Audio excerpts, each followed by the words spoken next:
And welcome back, everybody, to another episode of Bubba and the Bloom, episode 181. Continuing our positional review of the 2024 fantasy baseball season. Infield done. Catching done. We head to the outfield here, part one of two parts. We'll do 1 through 40 if we get to 40 tonight, and we'll go pick up whatever we left off all the way to 80 on Tuesday, give or take. Talk some outliers and whatnot as usual. And then we'll head to FPAS. We'll get to that in a minute. You can find me on Twitter at BDNtrick, the podcast at Bubba Bloom Pod, and my co-host, as always, on Twitter at RyanBHQ. Ryan Bloomfield, how we doing, my friend? Not as good as you. You had it. That didn't take long. No, not as good as you. Up in where, Monterey today, playing golf all day. Yeah, it's beautiful. Must be nice. Nice. Yep, I'm sitting here slaving over this Bloom board, outfield 1 through 40, and for the show, and you're up there preparing for first pitch in the Bubba and the Bloom Invitational. Coming from a guy that's been golfing once or twice a week for the last few weeks, so I don't really want to hear about this. Must be nice. I did. Mine was a philanthropic event, so keep piling on. Keep piling on. All right. Now I still don't feel like a douche, but how'd you play? Our team shot 12 under in the scramble. Did not win. That's good. They played well. The putter was on fire. Driver not so much. Should be a bit of a mess if the driver's off like that next Sunday. So earlier today we sent out the tee times for the Bubba and the Bloom Invitational. I did leave out one minor detail: the course we're playing. I don't know how this is even possible in the middle of Phoenix, but out of the 18 holes we're playing, 15 of them have water on them. So it's gonna be a party. Yeah, I was going to say bloodbath, but it's more going to be like Wet and Wild was the way I'm going to see this one. It's going to be something else. A lot of drinking will be induced due to water balls. Let's put it that way. Yeah. Go to Costco. They're cheap, folks. Be my best recommendation.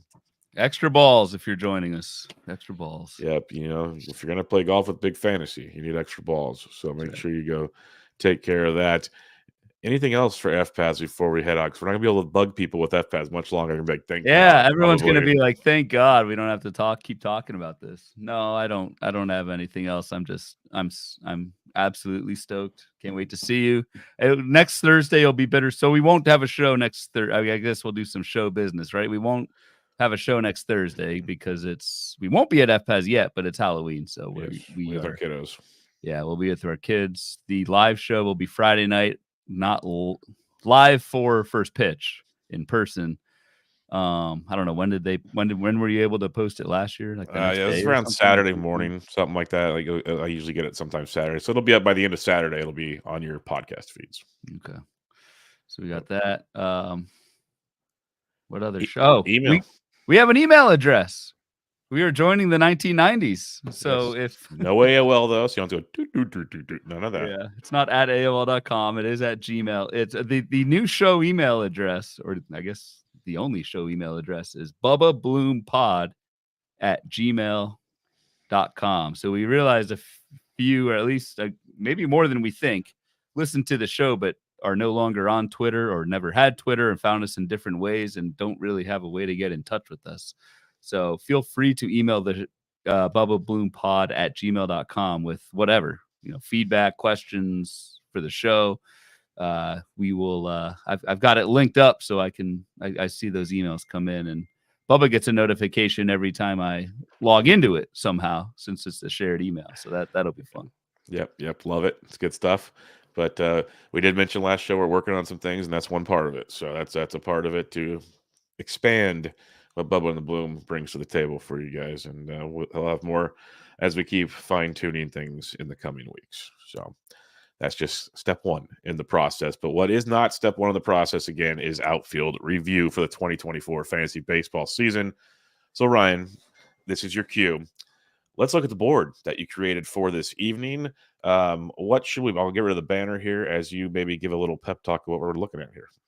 All right. So we expanded it out a little bit. So the other positions so far were top 30. This one's going to be top 40. And then, like you said, we will go up to 80 next week, since outfield, of course, is quite a bit deeper and you need to roster more of them than the other positions. But same exact format here, right? Where we are ordering this group by preseason.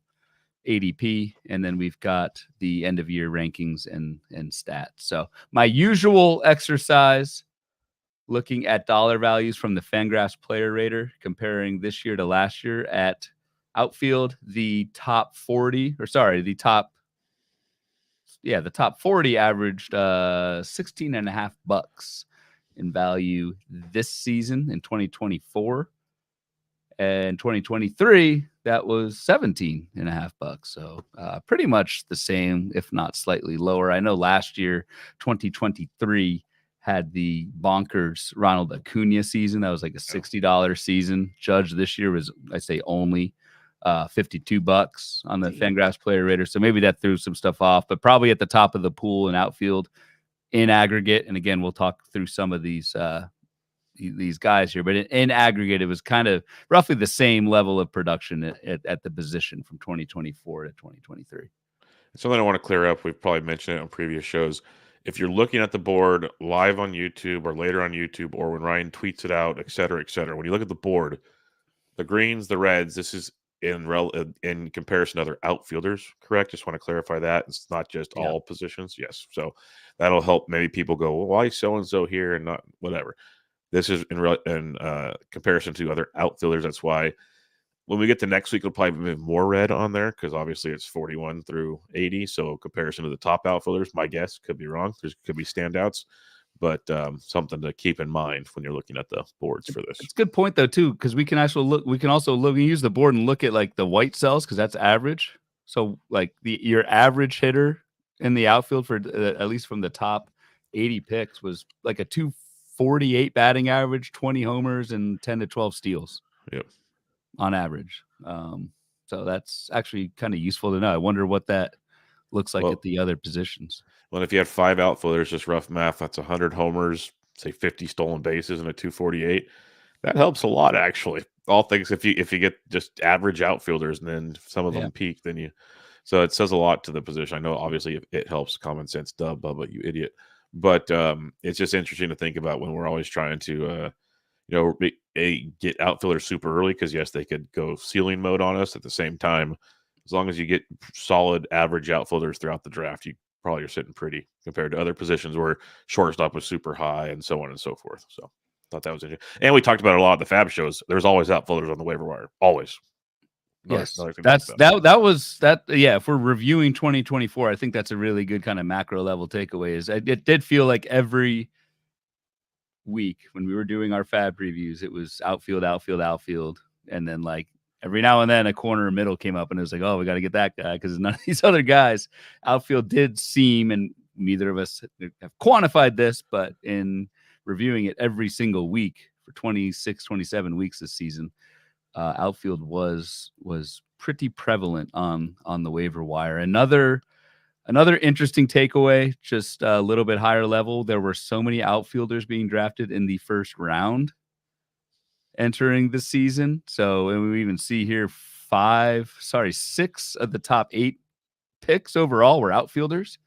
As we'll talk through, almost all of them were busts, which is pretty fascinating. But so you had Acuna, J-Rod, Betts, Tucker, Carroll. Betts could have been eligible elsewhere, but Tatis, Soto, Judge, and then Alvarez were all in that first round, or like with Judge, Alvarez all at the end of that first round. And it's just kind of interesting that the back half of that group vastly outperformed your top 5 overall picks, which is, again, if we saw this board back in March, it'd be like, holy hell. Yeah, top 5 basically average home runs, slightly above average to above average steals, and most of them above average batting average. But like the power, you're thinking early, you're getting a ton of power, a lot of like 30, 40, 40 type guys, and that did not happen this season in the outfield. So very telling. But let's get to that top 5 that you mentioned. We don't need to talk about Acuna, injured, kind of self-explanatory. Actually, one thing I did want to bring up with Acuna, we know nothing. Yes. Do you remember like back when Acuna was like first pick? Yes, automatic. Like Acuna was I remember, and probably us saying it too, pretty much everyone saying there has never been a slam dunk pick like this. There hasn't been one since like he's the LaDainian Tomlinson of this right. era. We need to do 3rd round reversals in baseball because it's such a an advantage to start with Acuna. Again, I'm not throwing shade. I'm sure I was I have some Acuna. I'm not echoing gonna, that for sure. But it's just interesting. Like, and yes, we know what happened with Acuna, but even before the injury, it was like, this isn't good. I mean, the guy had 4 home runs, home runs. So, no power at all. Yeah, it's just like I will probably always go back to this example of why we know nothing and we're trying to project humans in playing a game, and it's very difficult, no matter how much of a quote unquote slam dunk it might look on the surface. Yep, totally agree with that. Second off the board of the outfield position, ADP of 4, J-Rod, Julio Rodriguez, finished 16th at the position, 273, 20 homers, 24 stolen bases. And it seemed like another one of those years where it started out insanely bad, insanely slow, picked it up in the end. His final month, especially September, 7 bombs. Like we saw J-Rod all of a sudden wake up, but most of the season was not ideal, especially from your top pick in the draft. But again, 23 years old. He's going to be 24 in December. Super young. What's your thoughts on what we saw from J-Rod? Because you probably watched more Mariners than most of us. I did, and I just wrote up his forecaster box actually yesterday too. So I was pretty encouraged, honestly, by what I saw from J-Rod. He needs to start cutting out these slow starts because it seems to happen every single year. That I don't know if that's a thing with him, but it has been a trend. Don't know if that'll continue. Yeah, improved as a hitter a ton in the second half. Like the power metrics kind of snapped right back to where they were previously in the second half. Had a pretty nasty ankle injury mid-season and pretty much didn't run all that often after that. So that cut into the 24 stolen bases. But I think this is, we'll get to 2025 talk, but I think the rebound potential with J-Rod is high. And even like given it was frustrating most of the season because like you said, the true surge didn't really happen until September. Still finished like 16th. Like it wasn't good, but wasn't It's almost first round. Well, 16th outfielder. No, 16th outfielder. Yeah. Sorry. Yes. Yeah. But still, like that's not like the end of the world. You did not win your league because you drafted J-Rod. Now you pile on top of that the other Bobby option Witt. was Bobby Witt. Yes. That hurts, yes. but That hurts a lot. Still. But J-Rod in a vacuum didn't crush you, but yeah, you want to see more. As Michael C says, J-Rod was getting hot in July, injured. Same in August. He may have got back-to-back 30. It was looking like it was getting there for sure. Yeah. And I think he will next year. So, all right, the third outfielder off the board, ADP of 5, Mookie Betts, finished 18th in the position. We've talked about him at least twice already at second base and shortstop. Anything else to add on Mookie, who's heating up in the postseason for anybody that cares? Yeah, which shouldn't matter for next season for fantasy, but it does creep into our early drafting minds. No, I don't have much to add or anything to add on what we've already covered with Mookie. All right, the fourth outfielder off the board, ADP of 7, finished 43rd at the position because the Astros suck at reporting things. Kyle Tucker hit 289, 23 homers, 11 steals over 78 games. Honestly, that's like a really, really great pace. The walks to Ks, my God, amazing stuff. I'm a Kyle Tucker truther through and through, so people probably don't want to hear my biased opinions on Kyle Tucker. Heck, I took him in the first round of the 2 early drafts, so I still ahead of have Mookie Betts. Yeah, I still have massive faith in Kyle Tucker. In hindsight, I've said it on other shows. I probably should have taken Betts, especially for the flexibility he brings to your team. But I like Tucker a ton. I still believe there's a 40-40 dude there. Like at least a 40-30. Like I think there's a really, really talented ball player there. And it could come as early as next season. But what did you see with Kyle Tucker? Because once he got healthy, things are fine. It was just, man, it took forever to get healthy. Yeah. I mean, that's if we're recapping 2024, I mean, that is the only story, right? He missed half the season, missed 3 months with a right shin contusion, which I guess turned out to be a break or whatever. I don't know, but yeah, that part was unfortunate, but it doesn't change anything for me with Kyle Tucker. This is still, I think, a top 5 outfielder going forward. I don't think we can ding him as an injury risk or anything like that, especially because he did come back and play. And, I mean, looked fine in September. 75 plate appearances, hit 365. I actually don't. I gave you shit for Tucker over Betts, but I don't think that's I don't think that's outlandish at all, really. I just like poking the bear. Yep, it's fine. ADP is 9 right now. I have the min pick of 8 on him, so he's got anywhere from 8 to 11. So people drafting early are still in on Kyle Tucker. They're not wavering very much. The fifth outfielder off the board, ADP of 8, finished 8th at the position. Which, if you sit back and think of what people said about Corbin Carroll, finishing 8th is pretty good, especially when he was 8th off the board.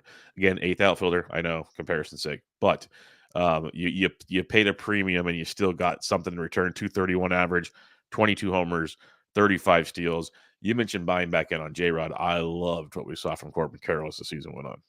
Yeah. I mean, you have to. You have to. The guy was just absolutely nuts. In the second half, Corbin Carroll scored 74 runs in half a season.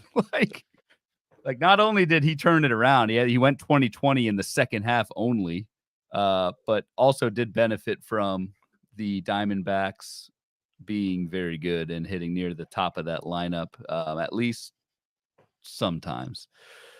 It looked terrible for Corbin Carroll. He was hitting below 200 with 2 home runs through the first 2 months of the season, yet he still finished 8th at outfielder. So you say you're like buying back in on Corbin Carroll. I think everybody is going to be, and Corbin Carroll is going to be very expensive, like much more so than Julio Rodriguez, because the way he finished, and because like this power outage we all think is because of this shoulder injury or whatever.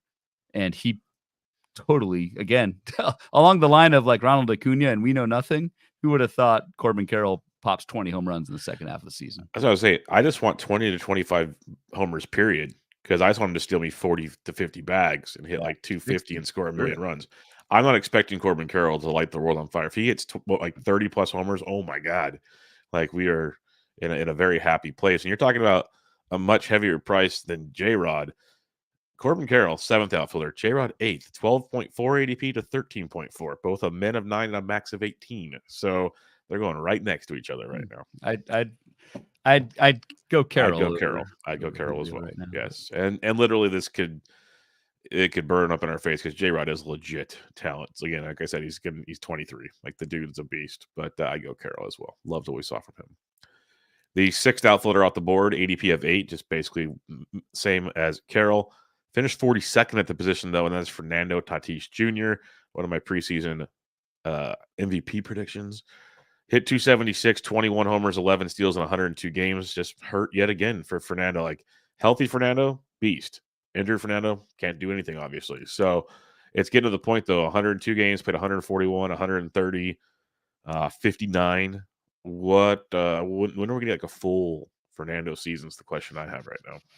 We don't know, but just like I'll go back to my Jazz Chisholm commentary from the last show. Is like we all know a full season Fernando Tatis is a first round guy, and I think there's no reason he can't do it. Like I don't think Fernando Tatis is any more injury prone than he had 635 plate appearances in 2023. Like just didn't get hurt in 2023, and he happened to get hurt this year. So I don't really hold the injury stuff against Tatis really at all, and I don't know what his current ADP is or whatever, but like same as Kyle Tucker, the same as Kyle Tucker. Okay, so there's no discount at all. Yep. And I would take Kyle Tucker over Tatis, but yeah, I actually, again, I think it's just a bad break if you drafted Tatis.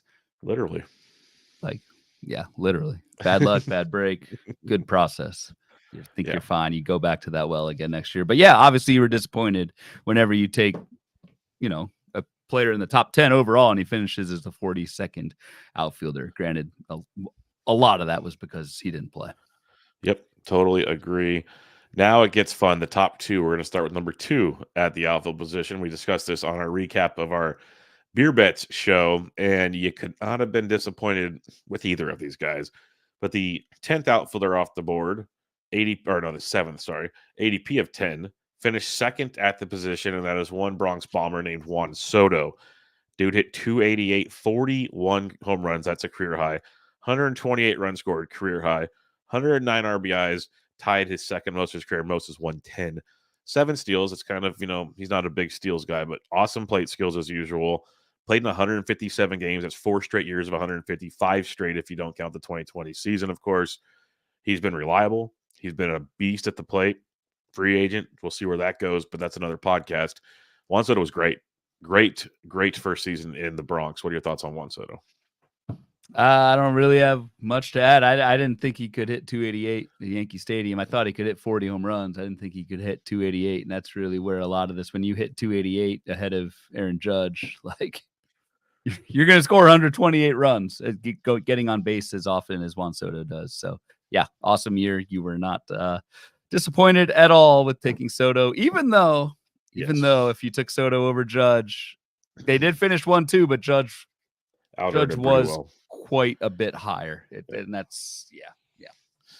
And with that being said, all rise for the 8th outfielder off the board, ADP of 15. So he came on the turn because Ryan got him and Trey Turner on the turn. So he knows this very, very well. Aaron Judge finished first at the position, hit 322. That is a career high. 58 home runs, not a career high, which is insane. Yeah, that's even more runs. That's even more shocking. 144 RBIs, definitely a career high. 10 steals. What's amazing is, forever it's like, could Judge play a full year? Could Judge? 2 out of his last 3 years, at least 157 games, MVPs. Just absolute video game numbers. The year in between, 106 games, good numbers, but obviously a shortened season. So it's the whole thing. Like, if you want to take the chance, and people are, he is the ADP or 3.8 right now in drafts. What a season. And it's the second time now where if he plays at all, you get every bit of your money back and a whole lot more. Well, and not to keep beating that dead horse, but Aaron Judge was injury prone until he wasn't. Right, 600 plus plate appearances in 3 of the last 4 seasons. You mentioned 2023. That's when he ran into that. He's going back there on Friday night. That's where he ran into that wall in the LA outfield. Kind of a freaky thing. So, Aaron Judge, quite honestly, has been like a beacon of health since the COVID season. So, and it's actually interesting. I saw a tweet from our Lord, Todd Zola, who ran his early projections over at Masters Ball, and Aaron Judge came out number 1 for him ahead of Shohei Ohtani, which I can see that happening. Yeah, because from a projection standpoint. Well, if Ohtani starts pitching again, projections will fall back a bit. Yeah, and he's steal 6. I know this is a little off topic, but like Aaron Judge, I would not be surprised at all if he's the number 1 projected batter in baseball for 2025. It's fair to discuss because we don't really discuss Ohtani because we're not doing utility. So yeah, it's fine to throw him into the conversation right now. Really, I know we have throngs of fans waiting for our UT only position recap. What are your thoughts on a 60-60 player? Basically, like, what are our thoughts on this? Who else would we cover? Ozuna, Rook. Actually, it could be kind of juicy. There's more than usual. Let's put it that way. But yeah, it's a good point. Still nothing crazy. Yeah. All right, the 9th outfielder off the board, ADP of 16, Yordan Alvarez, still finished 5th at the position, and that stands out to me just because it's just so frustrating with the knee injuries. It seems like he's always a downer, but still finished 5th at the position because he hits 308. That's one thing people love about drafting him is the batting average. Then the power, 35 homers, 4 straight years of 30-plus home runs. Counting stats down a bit, 88 and 86. And what's crazy to me, it felt like he missed a ton of time, still played 147 games. Yeah. Like, not sure how that came to be. But in the end, Yordan got you production that you were looking for. So what are your thoughts on what we saw from Yordan? Because it's still – he seems like he's always so close from a long IL stint. He just avoided it this past year. He did. And it's just he's got those old man knees. What'd you call him? The Greg Oden of baseball, which is just perfect. Like, he's this big young dude with 60-year-old kneecaps, but he gets it done. I did not think – I didn't have Yordan Alvarez, I don't think, on any teams. And when I built this board, I was like, really? He finished 5th in the outfield? I feel like this was like he didn't do anything. But no, hell of a year for Yordan Alvarez. And I can't wait for the next reports next February when he reports into when pitchers and catchers report. And my man's it looks like Jake Taylor in Major League with ice bags taped to both his knees, and he's just like sitting there. Yeah, Oh, like man. doesn't play in spring training and doesn't need to. He can just roll out of bed and hit. I know that's kind of a cliche, but that really perfectly fits Jordan Alvarez. So, again, just looking at this board, seeing Juan Soto, Judge, Alvarez finishing 2-1-5 respectively, ahead of all of those kind of sexy top 10 overall picks is pretty wild. The market did get that one wrong in the first round of 2024.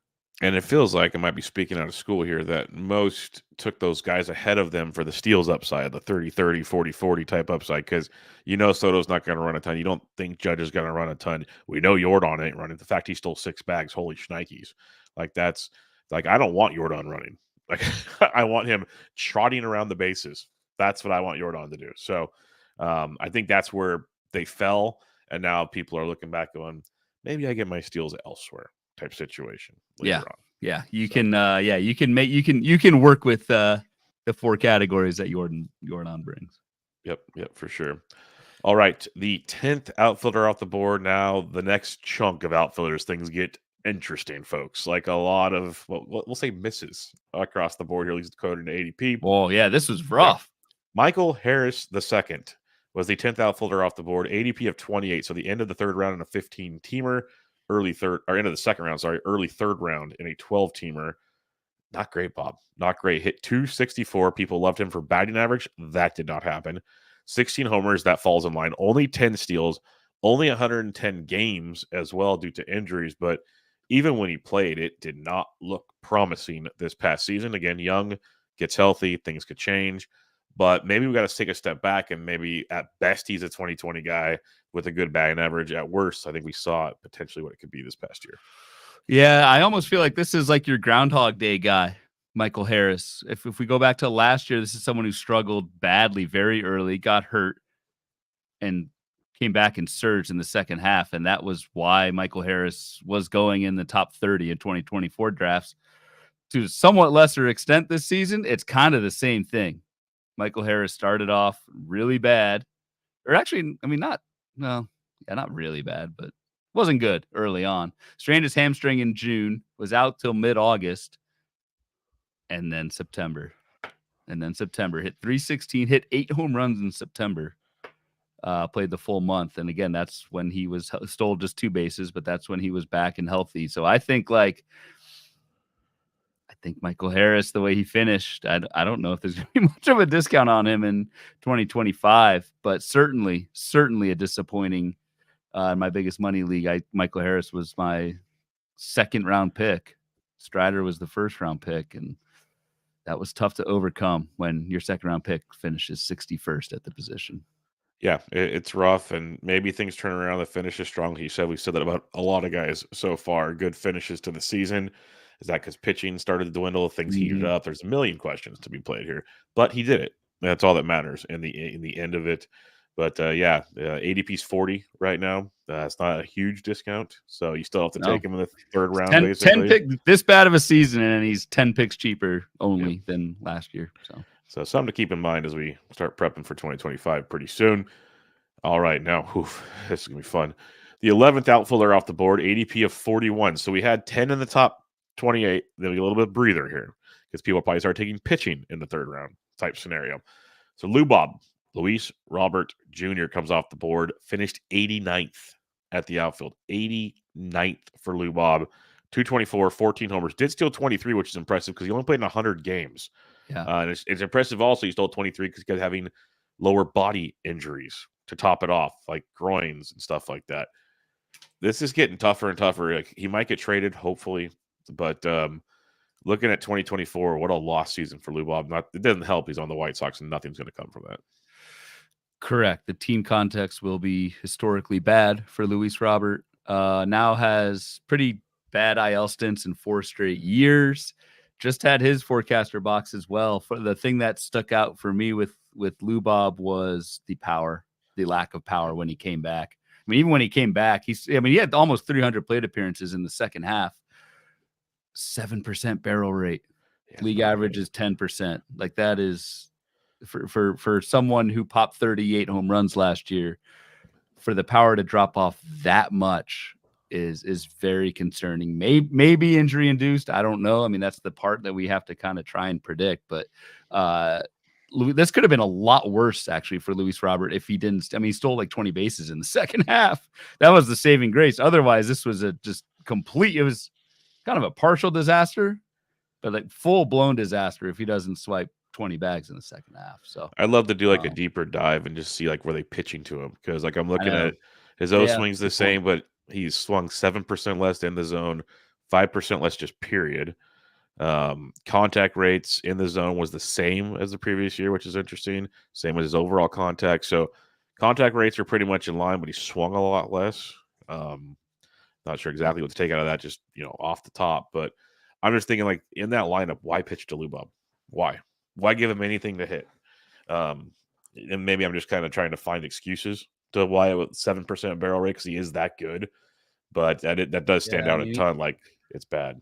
Yeah, he didn't. He made more contact, slightly more contact, and didn't walk as much in the second half. So I don't know. I mean, I wouldn't pitch the guy either. Yeah, that's why I'm wondering. Like, he's not chasing as much. So when he swings, it's in the zone. But is it like, curveball in the bottom corner of the zone? Like, there's a lot of desperate, stuff like that. Wanna, right? Yeah. He's not up there to walk. He's not getting it put on like when he can walk. The whole like bat speed or the like sweet spot stats, stuff like that. Probably not getting a whole lot of those. So I'm curious to see how that panned out for Lubbob, and that's a deeper dive probably for another day. All right, the 12th outfielder off the board, ADP of 47, finished 20th at the position, so not horrible. We talked about him at shortstop, I believe, is O'Neal Cruz went 21, 22, 259. Like, honestly, you run with that. And now he's got that outfield eligibility to throw on top of it, shortstop outfield, but that's pretty positive as well.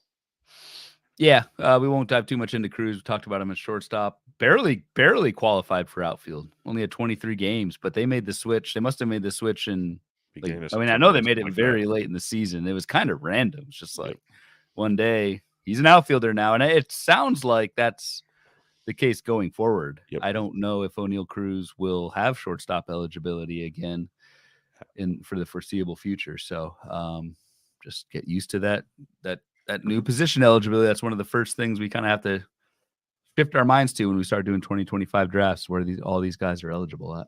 Yeah, he'll be shortstop outfield next year, but after that, gonzo. And injuries could change that. I think the Pirates like minor league depth's more infield related, so you move O'Neal to the outfield type deal. Oof. The 13th outfielder off the board. Who we got? ADP of 51. Skip. Finished 50th at the position. Randy Arozarena still went 2020, which is honestly impressive. Yeah. As he hit 219. Tampa Bay, not great. Goes to Seattle, plays good for like a couple weeks. Then it just hit the skids in Seattle. Overall, he played like June and July, awesome months for Randy. And then it just went downhill in a hurry. Second half of the year is still much better than the first half when it comes to batting average. But what a season is all I'm going to say. Because this is a guy I think is a very, very good ball player. And I'd love to buy back in on him. But last year, at least makes you take a step back and reconsider things. Makes you think. I do. And honestly, the biggest thing that makes me think for next year with Randy is the move to Seattle. Like, that's kind of death in terms of both team context and ballpark.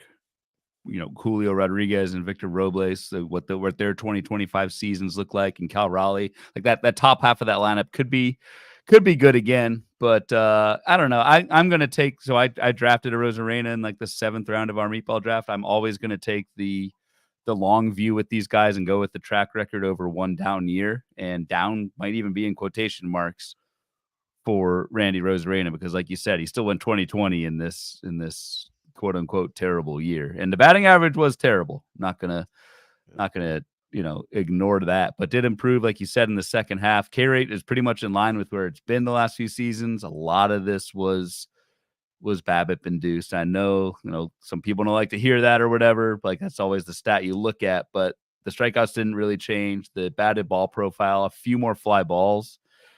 Barrel rate was the same as 21 and 22. So like the profile looks very similar for Randy Arozarena. It's just a 50-point drop in BABIP compared to his last 3 seasons combined. So I think Randy Arozarena is a great turnaround candidate, but I took him in Tout Wars this past year, and I was extremely disappointed for much of the season for Arozarena.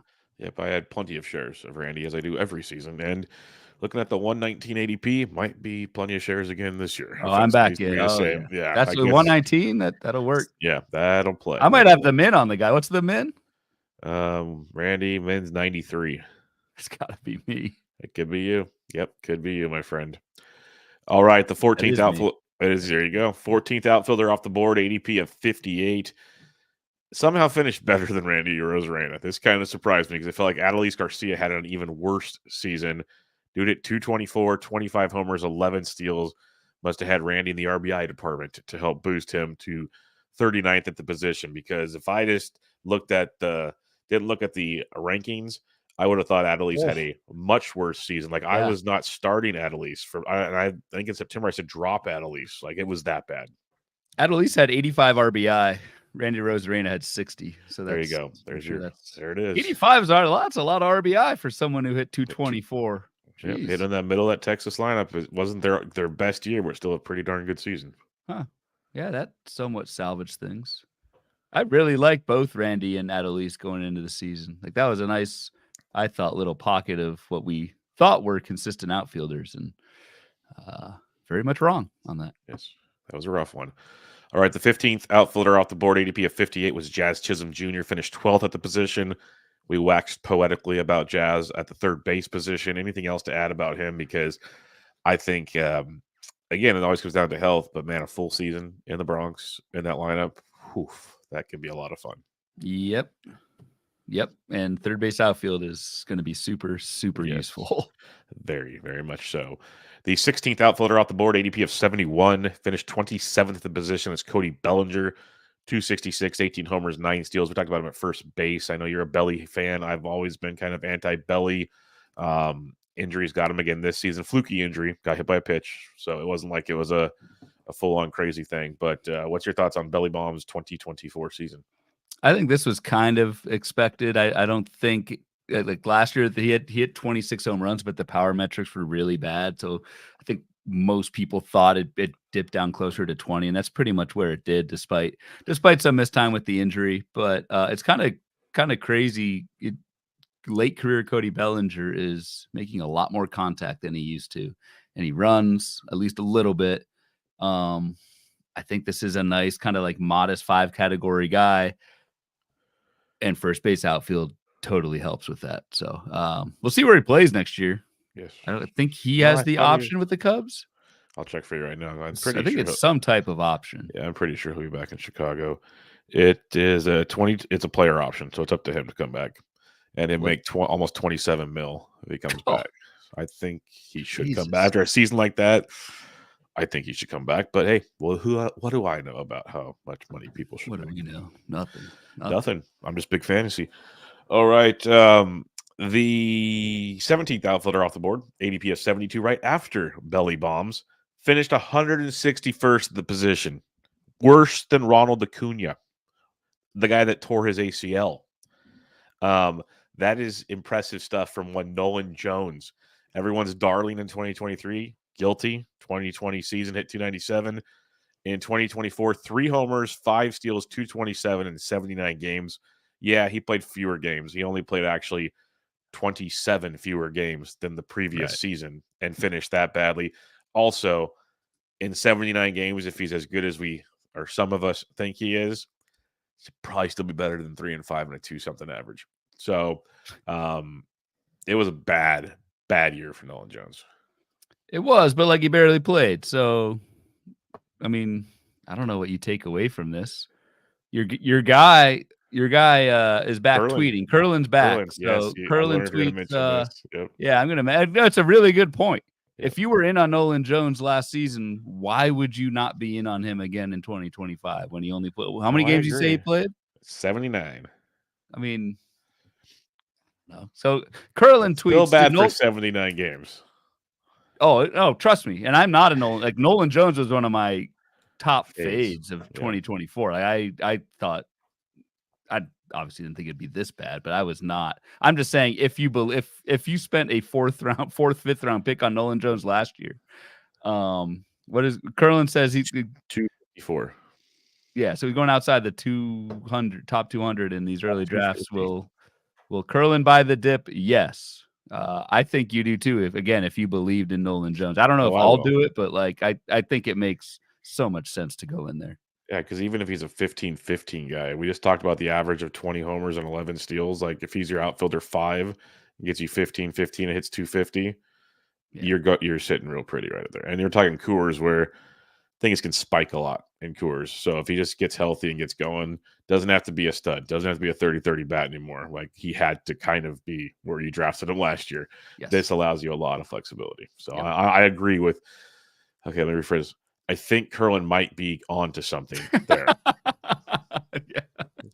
Well stated. Yes. It must be election season. That was perfect political answer. Yes, let me So clarify. if I'm taking the negative side on Nolan Jones, the reason I was out on him was just the atrocious plate approach. And then now you add on, I mean, this low back strain, That scares me. which is again part of the reason why I think you can mostly throw out 2024.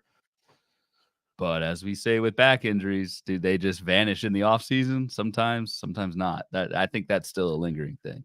That's what I want to know because it wasn't just like a one IL stint; it was multiple. He'd No, come back for a couple of games, have to go Yep. back. He'd be rehabbing and re-aggravate or injure something. Like it was a rough road with that back this past year. So we'll have to see. He's not that old, so it's kind of concerning. All right, the 18th outfielder off the board, ADP of 73, finished 28th at the position. That was after a very bad start. Very bad start. But then he hit the IL, and Wyatt Langford came back and started to show us why people are so high on Wyatt Langford. He finished hitting 253, 16 homers, 19 steals, scored 74, and drove in 74, which that stands out to me a lot with Wyatt Langford. And it's why he's going to go a lot higher in 2025. Mm-hmm. But this is one of those, we mentioned it with a lot of guys already, finishing the season strong. I think seeing it from a guy like Wyatt Langford was even more important than your Carrolls and your Julios of the world. This is a big, big important step. I think this is, and there will undoubtedly be debate this offseason that we'll see. It's like how much stock do you put in first half, second half splits for these players. I think Wyatt Langford is absolutely the type of player where you look into this because the first half was his first exposure to major league pitching. Like obviously not everyone hits the ground running, and Wyatt Langford certainly did not do that. Didn't hit a home run. I guess his first home run was an inside the park home run. Yes, inside the Parker. Didn't hit a true home run until I don't know when, but I want to say June, something like that. So it was bad, but 11 homers, 12 steals at 246 in the second half. Like once he started to kind of get the hang of major league pitching. So I do think this is someone where you can certainly weight the second half results and skills more than you do the first half and put more stock into how he finished, as opposed to some of these more established guys where it's just kind of variance. Yep, I'm with you on that. 19th, Mike Trout finished 164 at the position. Another lost season injury. Couldn't even get through a rehab assignment. Like played one rehab game, just for two maybe. It just sucks. I don't have a whole lot to add. It's just another lost year for Mike Trout. Yeah, more of the same, unfortunately.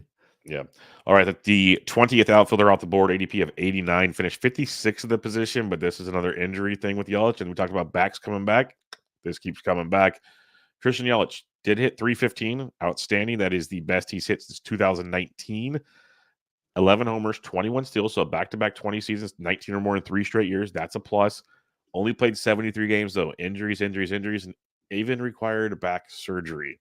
A lot of question marks for 2025, but what we saw in 2024 in those amount of games, very good. But again, only in 73 games. It's crazy. He did this in 73 games. Yeah, that's a great stat line. Like the quote on pace is amazing. I mean, yeah, mid 40 stolen bases, 25 home runs, hit over 300. This could have been a first round player if Yelich stayed healthy. So that's always been the rub with Christian Yelich. This is kind of a vintage Yelich season with both the ceiling but also the downside with the back. So let's just hope the back surgery kind of clears things out and he's reset and ready to go in 2025. Sometimes that's the case, sometimes that's not. I guess we'll find out a little bit more in the spring, but yeah, this is at least early in draft season, one of those super high ceilings, pretty low floor type players. All right, let's head to the right side of the board here, starting with number 21 off the board, ADP of 93, and that's Seiya Suzuki. We're starting to get to a better crop. We went through 11 through 20, had a lot of landmines, a lot of them. We're starting to get to a group where you waited on outfielders and you got at least decent returns for the most part from a chunk of these. So we're going to talk about here. Yep. Seiya finished 17th at the position. So all things considered, from what we saw recently, pretty good. Finished with a 283 average, 285 in 2023, 21 homers compared to 20, 16 stolen bases was the big one. Runs and RBIs were almost identical. Played in 132 games at a 138. We saw a guy get comfortable and healthy in the second half. And it's funny, you just keep scrolling through stats. You look at his barrels, his hard hits, so on and so forth, almost identical to 2023, like except the stolen bases. So everything we loved about Seiya, because you were big on him, I liked him a lot coming in the draft season. Maybe he didn't take the next step like so many of us hoped for, but in the end, we still got a stud player that put up a identical line and showed like glimpses of maybe something else. So, what's your thoughts on what we saw in 2024? Another Groundhog Day guy, just like Michael Harris. This was Seiya Suzuki, like you mentioned. It was not only like the same stat line, steals different. It was the same injury. It's the same damn oblique. I don't know if it was the same oblique, left or right, but whatever, same body Type part. of injury, yes.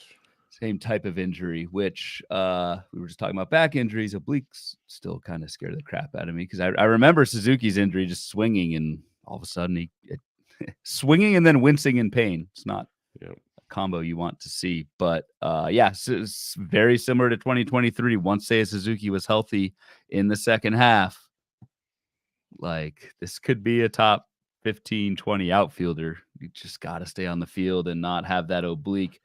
Not only take him out for a month or whatever, but then also it's probably like another month once he's back to kind of have full trust and bring that full bat speed back. So I will continue to be a resident of Suzuki Stan and draft Seiya Suzuki next year. Yep. And 104 ADP, so not shifting much from last year either, which is good to see. Yeah.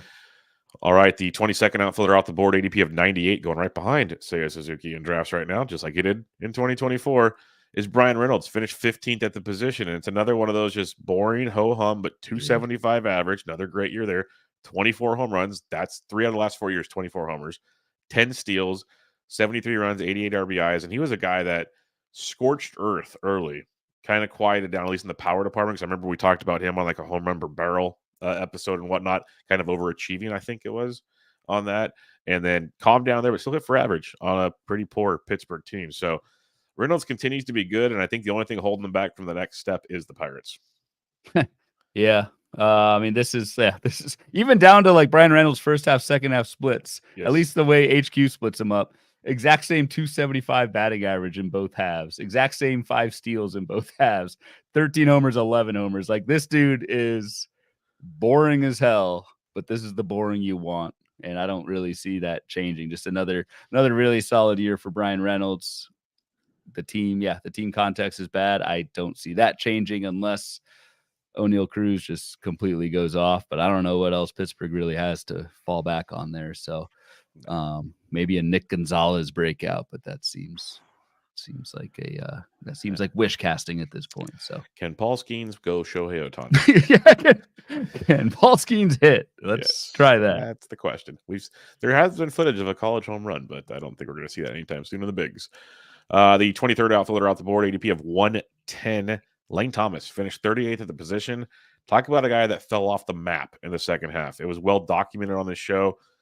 We went to Cleveland, really started to struggle, and then he started sitting versus right-handed pitching, so he became a platoon player. Now, really great postseason, at least in the power department, still only at 222. But on the season in 2024, 237, 15 homers, 32 steals. Like, it's not horrible, but, man, it fell off quickly for Lane Thomas, and you look like you're getting an amazing season, and it turned into a good, but you probably dropped him like I did towards the end. Yeah, it's weird. It looked good, and then it was death in July and August. He did not hit a home run in 200 plate appearances in July and August. Stole 14 bags while not hitting homers, but went 2 months without a home run, and then popped 7 in September. It's like, what? So this is going to be one of the, I think, tougher projections heading into 2025 because Lane Thomas is still, I mean, this will be age 30 season next season. And Lane Thomas, I mean, he's still, despite this bad season, had 15 homers, 32 steals, coming off a year where he had 20 steals and 28 homers. And again, young enough to where I don't think this is like some kind of age related decline. I don't know what happened in the middle of the summer with Lane Thomas. If I had to kind of pick a side right now, I'm inclined to believe this bounces back and he has an even better year in 25. But it looked really brutal there for a little bit, but kind of sandwiched around that that summer swoon was, I don't know, pretty decent numbers. Yeah, no, he was putting up very good numbers, but it also just makes you think when we talk 2025 later on, like, do they still platoon him next year? Like, there's a lot of questions to be had there. Right. I mean, what did he end up as? So platoon, I'll pull up his platoon splits against right-handed pitching last year. I mean, it was on the aggregate, he had a 279 on base, which is not really startable in real life, and a 646 OPS, so not much power with that too. That is really bad against right-handed pitching. That deserves a platoon, essentially. All right, the 24th outfielder off the board, ADP of 110, is a player that you and I both liked a lot going into draft season. I know we weren't alone in that discussion, but we liked him a lot. Finished 7th at the position, and that is one guy that I share a birthday with, 9 years apart, but I share a birthday with. I found out recently. Yes, he's a great October gentleman here, and that is one Teoscar Hernandez. Dude did it again. Like, we were pumped. Like, we liked him before he went to LA because he was a value because he was a free agent. Then he went to LA and the price went up. Still a fan. Dude hit 272, best batting average since 2021. 33 home runs, most in his career. 12 stolen bases, tied for the most in his career. 99 RBIs, 84 runs scored. Just an all-around awesome season. Hit 154. Played through injuries late in the season. Like, Teoscar did it all. He flourished. Obviously, the good lineup helped a lot, but great year from Teoscar Hernandez. And curious to see where it goes from here because he is a free agent after this year. So you'd imagine the Dodgers throw more money at him because they can. But regardless, heck of a season for a guy that will be 33. He's 32. He just turned 32, so he's good. Hindsight's always 2020 when we're reviewing these, but it still looks crazy to see, like, why was Teoscar Hernandez not being drafted in the top 20 outfilders? Because this is main event ADP, and I'm pretty sure he was signed. Oh, he was signed before the main event. Right. Yeah. So I don't know. It's a good point. To finish 7th is, I don't want to say expected. Like, that's more than I think we both thought, but I thought this was. If you would have told us 15 to 20, we'd be like, yeah, that's about right. That's cool. Yeah. But it's just funny to see. So to kind of round up, we'll get to Schwarber, I guess, next, but Teoscar, Reynolds, Suzuki all outperforming basically that entire crew in front of him. Bellinger, Jones, Langford, Trout, Yelich. This was a nice pocket. I was saying there's a if we basically skipped 11 through 20 in the outfield and came straight to here, you're sitting a lot happier in life. Let's put it that way. And it's crazy. That's how drafts work. The 25th outfielder, Ryan was hinting at here, ADP 111, right behind Teoscar Hernandez. Finished 6th in that position. That is Schwarbombs. Kyle Schwarber. Dude hit 248. Didn't see that one coming. 38 home runs, 5 steals, 110 runs, 3 straight years of 100-plus runs scored, and 104 RBIs. Absolute monster stuff. And I think it's one of those, most people expected the batting average to be down.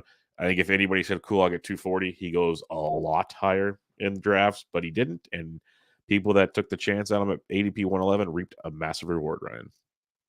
They did. And that really was the story with Kyle Schwarber, right? This is someone who hit 197 in 2023, despite having awesome stats and runs, homers, and RBI. That is a batting average killer. So Schwarber 248, that's going to be the question all off season. Where does that settle?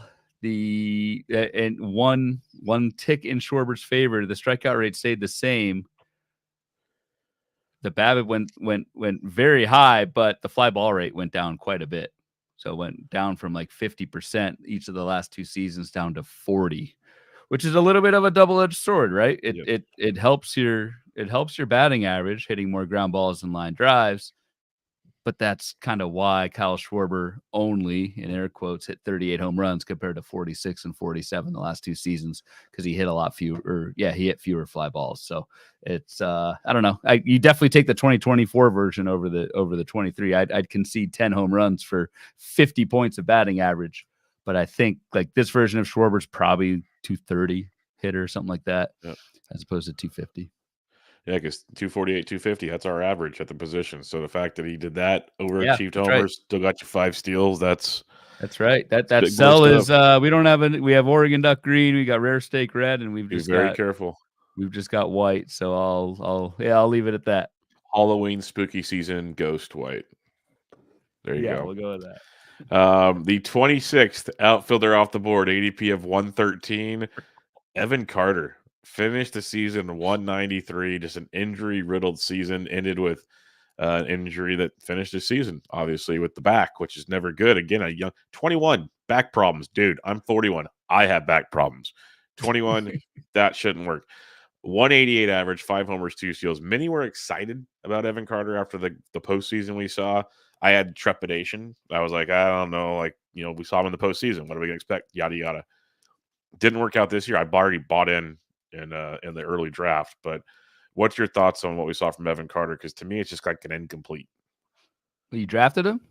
I'm pretty sure I did in the early draft. I'd have to double check, but I'm pretty sure I did. What the hell's wrong with you?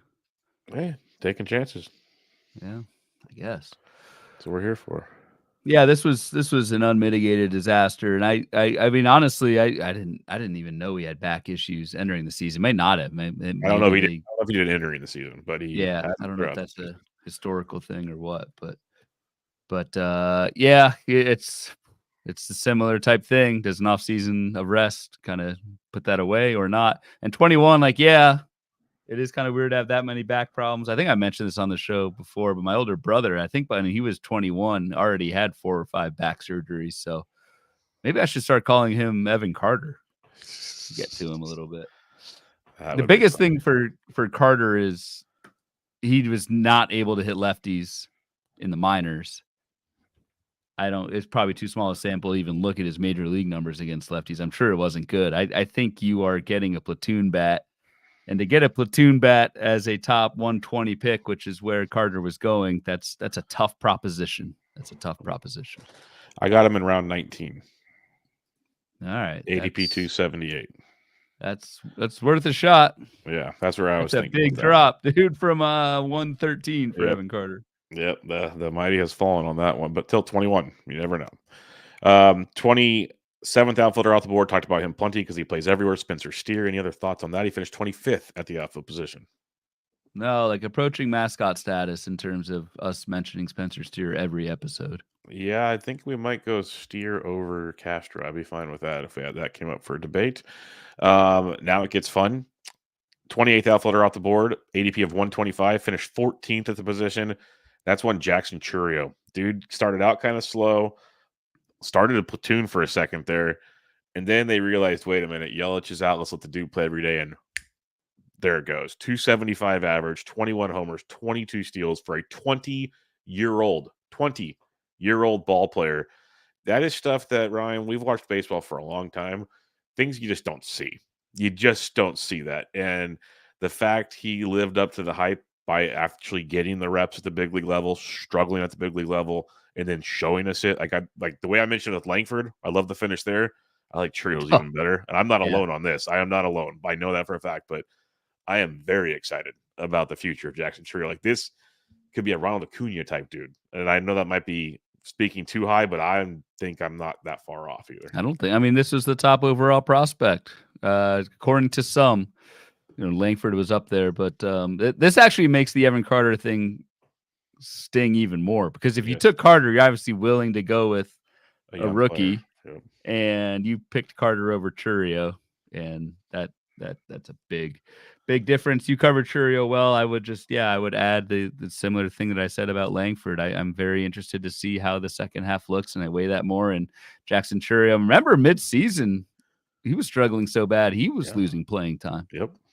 I mean, it was a pretty crowded Milwaukee outfield at the time, but what a turnaround for Churio, who, God, was a second round pick, third round pick next year. You're absolutely gonna have to pay up, but top 5 overall potential, and it could come as early as 2025. ADP 23 right now. My word, 11th outfielder off the board. It's gone as high as 16th. Whoa. Yeah. And so 11th outfielder, 23rd overall. Yeah. So over half, almost half the first. Half the first 25 picks are outfielders. That's nuts. Huh. Yeah. Okay. Yeah. Interesting. Michael C says, I'm in a 50 round, 12 team NFBC 50, I believe that would be. And someone took him middle of the second round and didn't surprise me, but sniped me. No, I agree. Yeah, if you want him, you I'm have not, to. yeah, I'm not, you're passing up some great players with track records, but I get it. I totally get it. It Like was if impressive. he is that Acuna type dude, you're gonna laugh next year when we say, "Oh, he was a 22nd pick." Like you're gonna laugh at that. So that's just one of those things. One of those things. All right, your boy coming up here, 29th outfielder off the board, ADP of 129, finished 58th at the position, and this next year he'll be 35 most of the year. Eventually, he'll turn 36. That's George Springer. 220 average, 19 homers, 16 steals. The power speed was good. Batting average dropped a ton. So did the BABIP. What are your thoughts on George Springer? This is the guy that you were in full support of throughout the season. Yeah, and it looked pretty dire for a good chunk of time there because George Springer, I remember the questions coming up, do we cut him even in 15 teamers because the first half was so bad. Did somewhat salvage things, and like you said, Bubba, the power speed was still pretty good, right? 19 homers, 16 steals. That's not that bad. I think your question is, and with the batting average, yeah, it was down. The strikeout rate stayed pretty stable, so I'm not super worried. It's just what's the aging curve looking like here? What are we doing with Springer, who hasn't been the beacon of health for a lot of his career, and now, like you said, will be 35. Does he have one more good season in him, or does this start to kind of drop? That's the question you're going to be asking yourself at the draft table next year. And Joe Arico, earmuffs. What's Toronto going to look like next year? It's a whole nother situation. Man, we should just at the live show at First Pitch, we should just start bashing Toronto, and it's so easy though. Get Arico going in the back of the room, or maybe say Toronto's great, and then that'll really fire him up. Yeah, you guys are. No, it could work. Reverse psychology, just reverse to really fire the reverse jinx with Arico. Get him up there. Defend his go. team. 30th outfielder out the board, ADP of 132, finished 22nd at the position as one Nick Castellanos. 23 homers, 6 steals. That's fine. 80 runs, 86 RBIs. You'd hope for more, but RBIs, but that's fine. 254 average, took a bit of a dip. So it's weird because everyone, at least it sounded like everyone's the wrong track. It sounded like many thought it was just garbage year for Nick Castellanos. But if you look at his stat line, like not that far off of what you expect from Nick Castellanos. And he's the 30th outfield drafted, and he was the 22nd outfielder ranked. Like that in return is actually a good season from Nick Castellanos. And it's one of those, he had his worst season, or he had his worst month in April when everyone's watching every at bat, and that's when that narrative starts to form, right? Castellanos hit 183 with 2 home runs in April. Every other month this season, Castellanos had 4 or more home runs. The last 4 months of the season hit 275 or more in every single month. So again, it's just that kind of like, this was a fine year for Castellanos. It's just, he started off slow and everyone overreacts to April. If this had been flipped and his worst season was September, or his worst month was September, would anyone even know? And probably not, unless you're sweating out your leagues at the end of the year. So fine year for Castellanos. Turned out to be a value. Picked 30th and finished 22nd at the position. All righty, we go to 31st outfielder off the board. One of the best values we've seen so far, folks.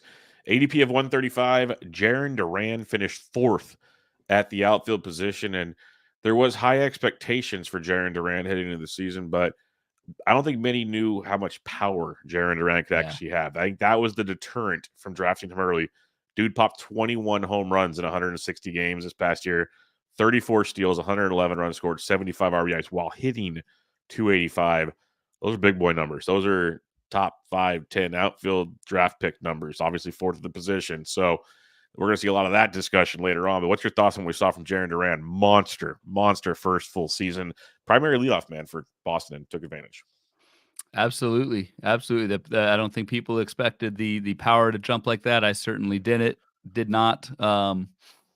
The stolen base success rate was awesome. This is a legit 30 stolen base guy. The strikeout rate continues to improve each season in the majors. And I think really the last thing that people were off of with Duran, right, was the health. I mean, entering the season, he had a total of 697 plate appearances over 3 seasons. And then had 735 plate appearances. That is absolutely bonkers. So, and probably not repeatable, but again, I'll go back to like people were worried about the injuries, and then I shouldn't keep saying people. Like I am one of these people. That was one of the drawbacks with Jaron Duran was volume, and turned out 735 PA. It's nuts. Yep, pretty good. I'm going to kind of go through these next two quickly unless you have more to add to it. But Jordan Walker was the 32nd outfielder off the board, ADP of 143, finished 199th at the position, hitting 201 with 5 homers and 1 steal. Started to look better in September once he started playing regularly. I'll give him that much. Still not 100% sold on Jordan Walker, but he is also very young. Maybe he figures something out. But just another disastrous season, 2 in a row for Jordan Walker. Yep, 2 in a row. So one of these years, right? Maybe still Maybe. super young, but was not this year. Same with Esteury Ruiz up next here. Yep, Esteury Ruiz, ADP 157, 33rd outfielder, finished 215th. That is a new, I think, career number on these shows so far. That's impressive. 200 average, 2 homers, 5 steals. I don't have a whole lot to add. Dude was hurt. When he wasn't hurt, he platooned. It was just bad all around. Yeah, wore that last dive bar bracelet. Yep, and sent down. Got excommunicated from the tribe after that. That's right. Yeah, just bizarre stuff. But yeah, then got hurt, and yeah. Yep. All right, now we get some more fun on the board here. ADP of 160, the 34th outfielder off the board, finished 10th at the position. Anthony Santander, 44 home runs, previous career high, 33. 91 runs scored, 102 RBIs, both career highs, hit 235. So even with a down batting average year, everything flourished. 155 games. He's played 150 in 3+ seasons, which is big boy stuff. Going to be a free agent, but awesome season. I have some mixed thoughts. I want to hear your thoughts first on what we saw from Santander, because if you're going after him, you are buying a career season, folks. That's all I'm going to say. And most of the time that does not work out, right? Like, and it's still like the regress to what question. It's always that. Like Santander's still fine even if he goes back to 2022, 2023. Like that's good. It's good, yeah, but you are definitely buying. I don't think like this was the quietest 44 home run season. Yes. I think of all time. Yes. I think this is more, and we'll see where he lands. I think he's more mid-30s home run hitter, but might hit higher than 235, so might make some of that up with a higher batting average next year. But yes, you are buying someone off a career year. But if we're talking just 2024, this was one of the best outfield values that was going in the mid-late rounds of drafts, mid-rounds. No, yeah, no doubt about it. Absolute amazing season from Santander. So if you took that dip, almost feels better than drafting Schwarber where you drafted Schwarber, honestly. So that's pretty fun stuff as well. Yeah, good point. All right, the 35th outfielder off the board, ADP of 163, his Orioles teammate. Cedric Mullins finished 35th at the position. It's another one of those kind of tale of 2 seasons was said. Finished with 234 average, 18 homers, 32 steals. So that is a plus in the power speed department. At one point, looked like he was losing his job. Then came back to get it every day and flourished to finish the season. So kind of a catch. Did you hold on and enjoy the benefits of hanging on type things with Cedric Mullins? I feel like this was a tale of like 10 seasons. It was such a roller coaster, just up and down. It's funny. For all those peaks and valleys, he basically returned where he was drafted at. It's just funny. So in April and September, said Mullins had 10 homers and 13 steals. So pretty much half his production in 2 months, and then the middle was that's where the struggles were. So for as much in-season craziness as there was, Cedric Mullins was fine where he took him. Yep, no doubt about it. All right, final 5 for tonight here. 36th outfielder off the board, ADP of 164. Riley Green finished 24th at the position. For your first full year, not too shabby. 24 home runs, 82 runs scored, and 74 RBIs. Only 4 steals, though. Hit 262. A lot of good came in this season. There were some struggles that most young players would see, but in the end, very strong season for Riley Green. Age 24 season for Riley Green. So What's your thoughts on what we saw in 2024? Because I think there's obviously more to come from this big man. Yeah, a very nice step forward. Again, you mentioned first full season. That's always really good to see. I'm still waiting for Riley Green to run. I don't Yeah, it's know if weird. that's gonna happen. I guess he wasn't like a huge stolen base guy in the minors, a career high of 16 bags, but yeah, only 4 steals is somewhat disappointing, but that's probably just who he is at this point, which is a good player with, I think, an even higher ceiling given he is just 24 and will be entering his second full major league season next year. All right, 37th outfielder off the board, ADP of 165, finished 153 at the position, and a big fat one of these for me, big fat L on this one. Chas McCormick, between injuries and just no production at all, 211, 5 homers, 6 steals, disastrous. Correct. Very much so. Very, very sexy pick. Very sexy name in 2024 drafts. I was on Chas McCormick. I did not expect this. I did not expect this at all. Like there's steps back and then there's falling off a cliff. Yeah, this was falling off a cliff when things looked honestly pretty good for Chas McCormick, both above and below the surface entering the season. This is one of those where maybe you look back and try and learn something, or you just kind of say sometimes this happens. Sometimes you say you can't predict baseball. Right. All right, 38th outfielder off the board, ADP of 165, finished 95th at the position. Christopher Morel, we talked about him at third base. Anything to add on Morel? Nope. All right, ADP of 188, the 39th outfielder off the board, finished 178. Henry Davis, talked about him at catcher. Anything to add there? Man, that's rare steak red, man. Look at that. 144, one. That's almost Bubba's. That's almost mooing still, folks. That's some beef tartare right there.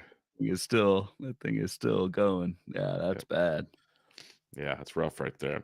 All right, the 40th outfielder off the board to wrap things up here. ADP of 190, finished 19th at the position. So another nice value if you waited in drafts. And honestly, I know it's hindsight, but you look at Ian Happ's stat lines, it's like, why did he go 190 from what the dude does here? And I'm guilty, obviously. I didn't help the cause on that, but 25 homers, 13 steals, 89 and 86 in the runs and RBIs, 243 average, 153 games, 148 plus for 4 straight years, 20 plus homers in 3 out of 4.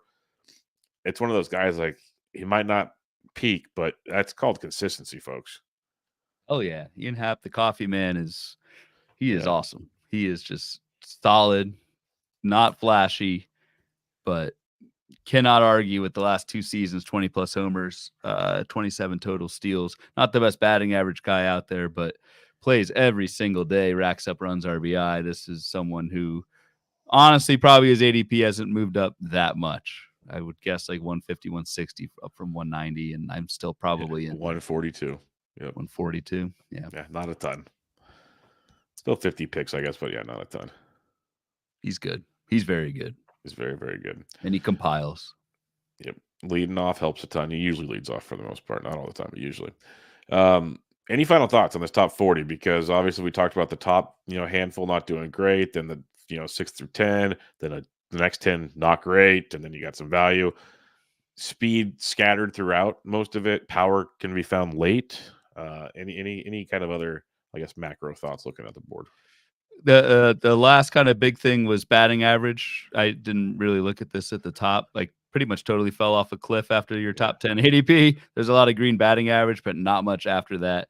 Really, Christian Yelich is the only hitter who hit 290 that was drafted outside the top 10 at the position. So that's somewhat notable.